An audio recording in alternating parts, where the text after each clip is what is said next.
Magandang umaga Pilipinas at sa buong mundo. Igisa lang natin to guys sa bawang, sibuyas, luya.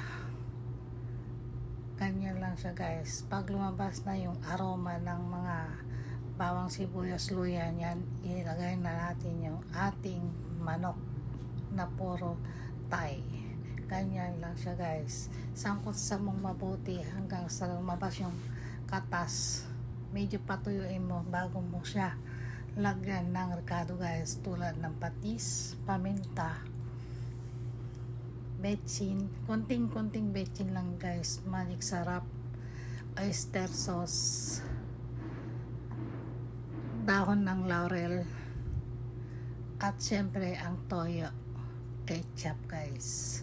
Pag medyo naluto na, saka mo ilagay yung kanyang suka para hindi siya manigas guys yung manok. At syempre lagyan mo ng sili para manganghang guys. Mapakasarap pag medyo kumakagat yung anghang habang kinakain mo siya guys. Yan, patuyuin lang natin siya guys. Ganyan lang kasimple pero ubod ng sarap yan guys. Matitikman nyo yan.